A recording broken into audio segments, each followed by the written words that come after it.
Hello YouTube! Finally giveaway time and an update about this little critter.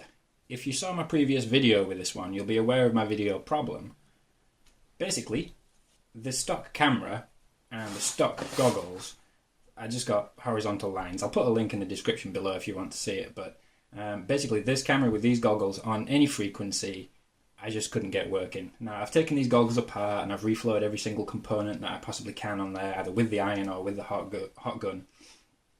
Checked everything over possible and no change at all. Now this camera, this little 25mm camera here, works with every single FPV setup I can try. I've tried about 6 different receivers now and sets of goggles and it works flawlessly. I've also tried about 12 cameras now with these goggles and everything works flawlessly, but these continue to not work well together. So the reason I've delayed slightly on this one is because there was another model sent to me which also uses the E013, and I was dying just for curiosity's sake to try these and see what the scenario was. I still don't have any explanation of what's going on, but this camera works fine with these goggles. So the only thing that doesn't work is these goggles with this camera. That's the only other way around. So I'm putting it down to these goggles, but again, to reiterate, without going too crazy, these work fine with everything. So basically what I've done is I've swapped out the stock camera and I've put in one of my AKK BS2 cameras. It's pretty much the same animal. I'll put a picture up in the corner now.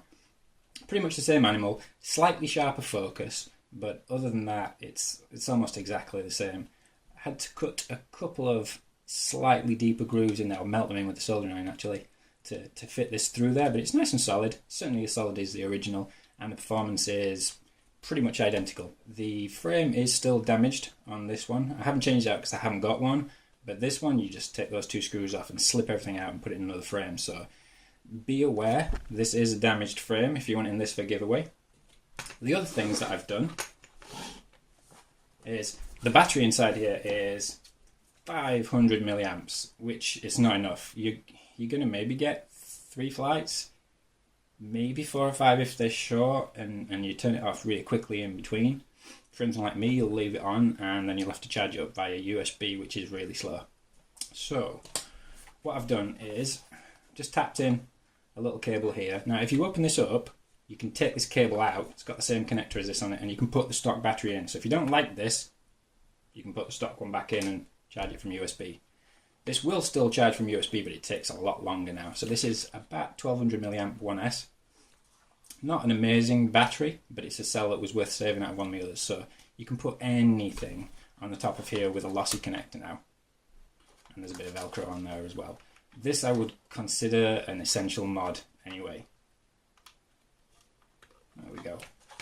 So it works exactly as before, but you've got a camera that will work with the goggles and a larger battery on the quad with the ability to actually swap one out if it runs out while you're in the middle of a session. Just anything on the top of there. Any 1S battery will do you. I had no problems with the stock charger charging up the stock battery. It seems to balance fine, so that one's in there as well.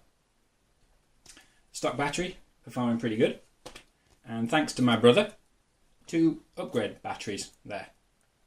One thing I will say with this one is if you're flying FPV with it, you don't get any warning when the battery's too low and it'll be flashing away while you're flying.